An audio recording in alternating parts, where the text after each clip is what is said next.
বাংলাদেশে প্রতি মুহূর্তে আপনি যেটা বললেন না যে কোনটা রেখে কোনটা বলবেন, মানে শ্যাম রাখি না কুল রাখি, মানে এত সমস্যা, এত বিষয় সামনে আসে যে আপনি প্রতি ঘন্টায় ঘন্টায় না, মিনিটে মিনিটে চাইলে আপনি বদলে ফেলতে পারেন। আপনি শিরোনাম দিবেন একটা, দিতে দিতে শুরু হয়ে যাবে আর এক আলোচনা। এই যে আমরা কথা বলতেছি, এর মধ্যে হয়তো কিছু ঘটে যাচ্ছে যা আমরা এখনো, যেহেতু আমরা এখন নিউজে নাই, আমরা লাইভে আছি। তো আপনি দেখলেন যে এরা রাষ্ট্রপতিকে নিয়ে কত কিছু বলতেছে। এরা একবার বলে রাষ্ট্রপতি পদত্যাগ করেছে, আরেকবার বলে গুজব। তবে সর্বশেষ খবর যতটুকু জানি তিনি পদত্যাগ করেছেন, তিনি স্বাক্ষর করেছেন। তো এই রাষ্ট্রপতি পদত্যাগ করলেই কি না করলেই কি, তোমার আপনি তো ক্রিটিক, সমালোচক, আপনি এত লোকের সমালোচনা করেন, এই প্রেসিডেন্টকে নিয়ে সমালোচনা করেন না কেন? আমরা বন্দি মানুষকে নিয়ে কি সমালোচনা করব? সে একটু মুক্ত হোক, তাকে ফ্রান্সে যাইতে দেন ইউনুসের মতো, তারে আমেরিকা যাইতে দেন, তারপরে তাকে বিবেচনা। কারণ একটা মানুষ যখন জিম্মি থাকে, তার ভালো বিষয়েও আমি কথা বলি না, মন্দ বিষয়েও বলি না, কারণ তার ওই বক্তব্য সে স্থির আছে কিনা সেটা তো আমরা জানি না।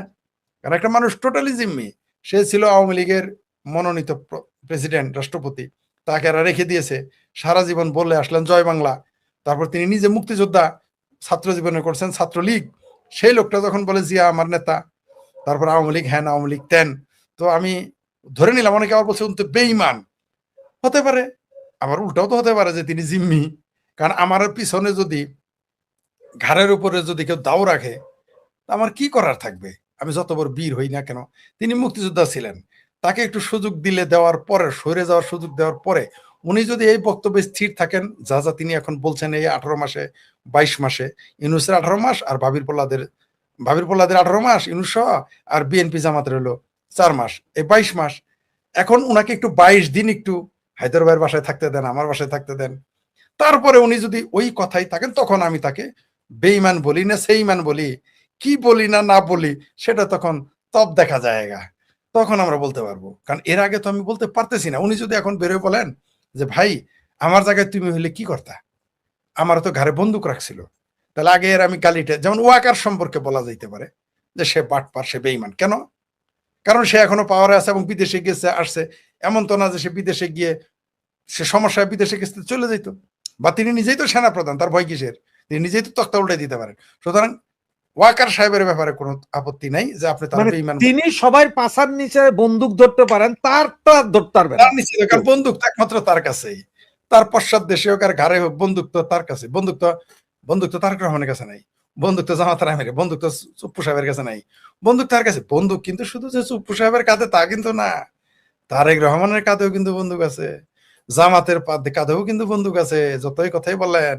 কারণ এই সরকার আসলে আদতে কে টিকিয়ে রেখেছে? যেমন এইখানে কে অনুষ্ঠানটা চালাইতেছে? আপনি। এখন একটা স্ক্রিন আপনি হাইড করে দেন, কিন্তু অনুষ্ঠান তো আপনিই চালাবেন, আপনাকে দেখা যাবে না। কাগজপত্র ওয়াকার নাই, কিন্তু বাস্তবে তো সব জায়গায় ওয়াকার। তা না হইলে আমার ভাবির পোলা জামালপুর থেকেও ঘুরে যায়। আমার ভাবির পোলারা গতকাল জামালপুর গিয়েছিল, গিয়ে সেখানে বলেছে মির্জা আজমের হাতে আর জামালপুর দেওয়া যাবে না। আমার ভাবির পোলা বুঝতেই পারে নাই যে মির্জা আজম এখন বাংলাদেশের, জামালপুরের না। আমি শেখ ফরিদি, এই নরাধমি এখন জামালপুরের লোক হয়ে এখন বাংলাদেশ চিনে, বাংলাদেশে শেখ ফরিদি হয়ে গেছি। আর মির্জা আজম নেতা, একটু বুঝার ব্যাপার আছে। ওরা বলছে যে মির্জা আজমের হাতে আর জামালপুর দেওয়া যাবে না। ভাই জামালপুর কি রসগোল্লা বা এমন কিছু যে হাতে দিতে পারবেন ছোট জিনিস নেই, এটা তো বিশাল। ঠিক ঠিক, এটা তো বুঝি নাই। আমার মনে হয় মনে করছে জামালপুরটা চমচম, যার খাইতে দিব না, বা রসগোল্লা বা নই বা মুয়া বা শনপাপড়ির দলা, এটা মনে করছে। কিন্তু ওরা জানে না মির্জা আজম পুরো বাংলাদেশের। শেখ ফরিদি এখন জামালপুরের মধ্যে সীমাবদ্ধ নাই। আর মির্জা আজমের নাম, আসলে মির্জা আজমের নাম বলে আমার জামালপুরে গিয়ে আমার ভাবির পোলারা নিজেদের নামটা একটু প্রচার করলো।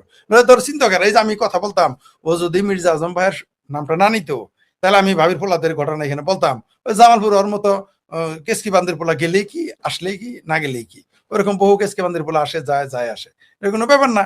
মানে আমি হাসি আসলো আমার, যে কালকে যখন সেনাবাহিনী চলে যাবে, আমার ভাবির পোলাদের খুঁজে পাওয়া যাবে। মির্জা আজমের মতো বাঘের যদি খুঁজে না পাওয়া যায়, শামীম ওসমানের মতো বাঘ সিংহ যদি খুঁজে না পাওয়া যায়, মির্জা আজমের মতো বাঘ সিংহ যদি বাংলাদেশে থাকতে না পারে, তুমি ভাবির পোলা, কেসকি বান্দির পোলা, পেট পোলা, কি যেন নাম, নাহিদ ইসলাম আর সার্জিস মলম, এরা তোমরা বাবা কই থাকবা? আমি তো এই চিন্তাই করে সারতে পারতাছি না।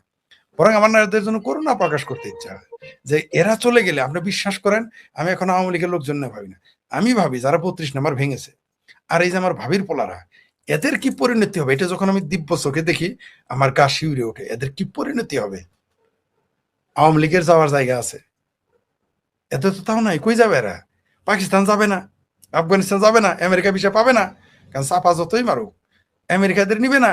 কারণ আমেরিকা বরাবরই যে কুলা দিয়ে নৌকা পার হইলে মাঝি শালা হয়ে যায় তাদের কাছে। আপনারা দেখেন আমেরিকার বন্ধু সাদ্দামের কি পরিণতি, আমেরিকার বন্ধু ওসামা বিন লাদেনের কি পরিণতি, তারপরেও এরা শিখে না। আজ পর্যন্ত যারা আমেরিকার বন্ধু হয়েছে তাদের বরং আমেরিকার যে প্রতিপক্ষ তারাই বরং কোনো না কোনোভাবে টিকে থাকতে পারে। যেমন এই ব্যাপারে কিসিঞ্জার সাহেব বলেছিলেন যে আমেরিকার শত্রু তো বিপদে পড়বেই, কিন্তু আমেরিকার যে বন্ধু সে বিপদে পড়বেই। ওরা বলছে বিপদে পড়বে, আর যে আমেরিকার বন্ধু সে বিপদে পড়বে, এটা আমার কথা না, কিসিঞ্জারের কথা। সেই এত বড় পররাষ্ট্রমন্ত্রী তার কথা শোনেন। এই বাংলাদেশ 5ই আগস্টের পরে এই বাংলাদেশ, পাকিস্তানে কি হচ্ছে, মসজিদে নিজেরাই মরে, নিজেরাই নিজেদের গুলি করে মেরে ফেলে। এক রাজ্যের লোক আরেক রাজ্যের লোকের মেরে ফেলে, মুসলমান মুসলমানেরা মারে। আফগানিস্তানে এই পাকিস্তান হামলা করে, পাকিস্তান হামলা করে। এগুলো তাদের কন্টিনিউ চলতে থাকবে। তো বাংলাদেশটা তো তাদের হাতে চলে গেছে। আজকে রবিনা হোসেন ভাই একটা পোস্ট দিয়েছে যে 2000 কিসের বিপ্লব, 2024-এর 5ই আগস্টের পরে এই দেশটা চলে গেছে পাকিস্তানের গোয়েন্দা সংস্থার হাতে, আর চলে গেছে বিহারির বাচ্চাদের হাতে। এটা তিনি পোস্ট দিয়েছেন আজকে, রবিন হাসান প্রকাশক, তিনি এটা লিখেছেন। তো এই কথা তো সত্য। তো এদের কাজটা কি?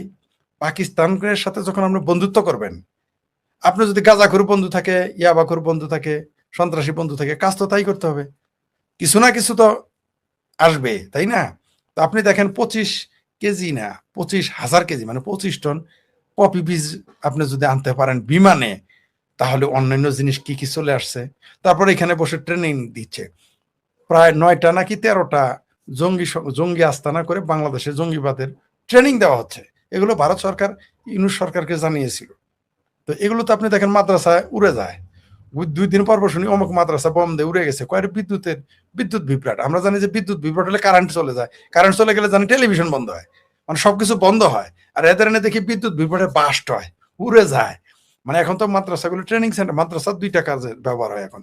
একটা হলো মৌলবীদের টাকা কামানোর জায়গা, বলৎকার সেন্টার, আর একটা হলো জঙ্গিবাদের ট্রেনিং। এছাড়া তো মাদ্রাসা কাজ নাই। মাদ্রাসা এখন আর না ইসলাম শিক্ষা দেয় না বিদ্যা শিক্ষা দেয়। 3টা কাজ। আবারও বলি, মাদ্রাসার কাজ 3টা। প্রথম হলো তাদের ব্যবসা অর্থনীতি, যারা এটা আয়োজন করে। দ্বিতীয় হলো বলৎকার করে। তৃতীয় হলো সন্ত্রাসী জঙ্গিবাদের ট্রেনিং দেওয়া হয়। এছাড়া তো মাদ্রাসা কোনো কাজ নাই। আগে কিছু কাজ ছিল, এখন কোনো কাজ। আগে অন্তত মৌলবী বাড়াইতো, এখন তো মৌলবী বাড়ে না। হয় এটা বাড়াবে মুক্তিযুদ্ধ বিরোধী একটা জঙ্গি, না ডাইরেক্ট জঙ্গি। এর মাঝখানে তো মাদ্রাসা থেকে জায়গা নেই, যে যতই গল্প করেন না কেন। আর আমাদের বাংলাদেশের ধনী মানুষগুলো আর আমাদের বাংলাদেশের নেতা যারা, তারা সবাই মাদ্রাসা বানায়, কিন্তু নিজেরা কোনোদিন নিজের সন্তান। আচ্ছা, আমাকে একটা ধনী লোক বলেন, আপনার জানা মতো একজন ধনী লোকের কথা বলেন যিনি মাদ্রাসা তার সন্তানের জীবনে মাদ্রাসায় পড়াইছে? পড়ায় নাই, না পড়াইতে দিবে। এই যে এত পাকিস্তান প্রেম, জীবনে এরা পাকিস্তান যায়। এখন তো পাকিস্তানের ভিসা ফ্রি, যায় না কেন? আফগানিস্তান তো ভিসা লাগে না, যায় না কেন? যাবে কোথায়? ওই যে আপনার ফ্রান্স। আপনি দেখেন, এই যে ইউনূস সাহেব, সে ফ্রান্সে গিয়ে থাকে, সে চিটাগাং গিয়ে থাকে না, তার মাতৃভূমিতে সে থাকে না, ফ্রান্সে থাকে কেন? এই যে প্যানিক ভট্ট, আপনার প্রতিবেশী, সেও ফ্রান্সে থাকে কেন? সে এখন বাংলাদেশের হলো গাউস কুতুব হয়ে গেছে। তার নাম শুনলে এখন, তার নামে পানি পড়া খায় এখন জামাতি জঙ্গিদের অসুখ ভালো হয়, জ্বর ভালো হয়, সর্দি ভালো হয়, ঠিক আছে, তাদের পাইলস ভালো হয়। তো সেই পীর বাংলাদেশে আসে না কেন? এত ভালো দেশটা, মানে এই বাংলাদেশ যে এখন ভালো না। এই যে আপনার শিরোনাম কে দিয়েছেন ওটা আলাদা কথা। আপনি ঠিকই বলেছেন শুরুতে যে কোনটা রেখে কোনটা আলাপ করি, শ্যাম রাখি না কোন রাখি। এই বাংলাদেশ এত ভালো, এই বাংলাদেশে এখন আসমান থেকে মান্না সালোয়া পড়ে, আর জমিন থেকে সোনা দানা বাড়ায়। নদীগুলো হয়ে গেছে মধুর নদী, খালগুলো হয়ে গেছে দুধের, আর সাগর হয়ে গেছে মদের সমুদ্র। তারপরেও আমার ভাবির পোলাদের যে পিরানে পীর দস্তগীর ফ্রান্স থেকে আসে না, এই পিনাকি ভট্ট আসে না। তারপরে সে সাংঘাতিক ইলিয়াচ্ছা ওইখানে উবার চালাই খায়, গাড়ি চালাই খায়, বাংলাদেশে ফিরে না, অথবা বাংলাদেশটাই 2জনের দখলে। তারপরেও তারা আসে না। তার মানে কি, বাংলাদেশে কেউ যদি চেয়ারম্যান মেম্বার হয়, পোলারে নিয়ে কিন্তু ইউনিয়ন পরিষদে যায়, দেখ তোর পাপ এটা হয়েছে। বা তাদের আত্মীয় স্বজন ইউনিয়ন পরিষদে যায় দেখতে। আর এত বড় ক্ষমতাধর এমপি মন্ত্রী তাদের কথায় উঠে বসে লেপ্রাইট করে। কিন্তু ভাবির পোলাদের যে মামু সাংঘাতিক ইলিয়াস, আর ভাবির পোলাদের যে খালু, হিন্দু খালু, হেদু খালু, পিনাকি ভট্ট দেশে আসে না। কেন আসে না? আমরা তো ঘোষণা দিয়েছি আমরা যাবো ডিসেম্বরে। আমরা নাকি এত খারাপ, আমাদের পক্ষে জননেত্রী শেখ হাসিনা ঘোষণা করেছেন যে ডিসেম্বরে আমি আসতেছি। তিনি আসতেছেন মানে ঘোষণা দিয়েছেন মুক্তিযুদ্ধের পক্ষে সব মানুষ যাচ্ছে। তিনি ঘোষণা দিয়েছেন, তার নামে তার ফাঁসির অর্ডার হয়ে আছে, তার সঙ্গীদের ফাঁসির অর্ডার হয়েছে। আমাদের গেলেই নাকি ধরবে, কাটবে, মারবে, খাবে, গিলা পানি দেখায় ফেলবে। তারপর আমাদের নেত্রী ঘোষণা দিয়েছেন, বাংলাদেশের জননেত্রী শেখ হাসিনা ঘোষণা দিয়েছেন মুক্তিযুদ্ধের পক্ষের মানুষকে সাথে নিয়ে তিনি যাবেন বাংলাদেশে। কিন্তু প্যানিক ভট্ট কেন ঘোষণা দেয় না আসতাছি? সাংঘাতিক ইলিয়াস কেন ঘোষণা দেয় না আসতাছি? তালমে কুস্থ কালা হায়। আবার এদিক দিয়ে ভাবির পোলাদের পাসপোর্ট রেডি, ভাবির পোলাদের জিন্দা ভাবির পোলাদের বউ চলে যেতে চাইতেছে, মুর্দা ভাবির পোলাদের বউ শুনি কেউ লন্ডনে, আমেরিকা, সুইজারল্যান্ড পালানো শুরু করে দিয়েছে। আমরা এটা শুনতেছি। তার মানে কি দেশের অবস্থা ভালো নেই? আমরা যে বলি দেশের অবস্থা এত ভালো, আমাকে কালকে একজন জিজ্ঞেস করেছে যে দেশের অবস্থা ভালো না, এক অক্ষরে এক বাক্যে জানান। আমার বলছে আপনি তো অনেক কথা বলেন, ঘন্টার পর ঘন্টা এক বাক্যে জানান তো। আমি বললাম দেশ যে ভালো না তার প্রমাণ হইলো পাখি বীজ ইলিয়াস আসে না। দেশ যে ভালো না তার প্রমাণ হইলো এই যে পিরানে পীর দস্তগীর, চিঙ্কুবাম, পিনাক ভট্ট আসে না। বলে আপনি তো চমৎকার একটা কথা বললেন যে তাই তো, যদি দেশের অবস্থা আসলেই ভালো থাকতো তাহলে তারা কি বসে থাকতো? কখনোই বসে থাকতো না। কারণ তাদের তো কেউ ফাঁসিও দিবে না, তাদেরকে তার জামাই আদরে রাখবে। জামাই না শুধু কি একজনের শ্বশুরের আদরে রাখবে। তাও কি জামাতি অফিসে গেলে তিনি প্রধান অতিথি হবেন, তারপরেও আসে না। কারণটা কি? কারণ তারাও জানে দেশের অবস্থা ভালো না। কারণ আপনি জানেন যে আপনার ঘরের মধ্যে আপনি সাপ, বিচ্ছু, কাকড়া, তার স্যাঙ্গা, তাই না, এগুলো রেখে গেছেন। আপনি তো জানেন, তো আপনি তো ওই ঘরে আসবেন না। মানুষের তো কইতেছেন ঘরটা খুব ভালো, খুব ভালো, কিন্তু আপনি তো জানেন অনেক কি রেখেছেন। তো ওই যে একটা স্যাঙ্গা, পিঁপড়া, কাকড়া, ওই যে একটু আগে ছবি দেখালেন, এগুলো হলো সিমটম। কিছুদিন পর শুরু হবে, আর উন্মাদ হয়ে যায়। এই বাংলাদেশের মানুষের না সুখে খাইতে ভূতে গেলে, এটা অনেকেরই হয় এরকম। আপনি কি একটা জিনিস চিন্তা করছেন, এই যে ডেটোনেটর দিয়া, কারণ হচ্ছে যে আপনার এই এক্সপ্লোসিভ ডিভাইস বলতে যেটা বুঝায় সেইখানে একদম ঠিকই আছে যে তার থাকতে হবে এবং কোনোটার সাথে সংযোগ থাকতে হবে, যে জিনিসের সাথে সংযোগ থাকতে হবে ওইটা হচ্ছে ডেটোনেটর। এই জিনিস বাংলাদেশে চলে আসছে, এই জিনিস মেট্রো স্টেশনের নিচে পাওয়া যায়। এইটাকে আপনি কি বলেন? এটা বললাম তো, এটা ভয়ঙ্কর সিমটম। এটা তারা একটা এসিড টেস্ট করলো, তারা বুঝাইলো যে ভাব বুঝতেছে কয়দিন পর শুরু হবে। কিছুদিন পরে এই বাংলা ওই যে 64 জেলার 63তে ফুটেছিল না বিএনপির আমলে, হুম হুম 64 না জেলা না, 560টা মডেল মসজিদ হয়েছে না, 600 উপজেলাতে দেখবেন একবার এটা ঘটবে। এরাই ঘটাবে, এরা ঘটাবে। এমনিতেই তো আর ওই ইসরায়েলের রাষ্ট্রদূত বলে নাই যে বাংলাদেশে হামাসের ঘাঁটি আছে।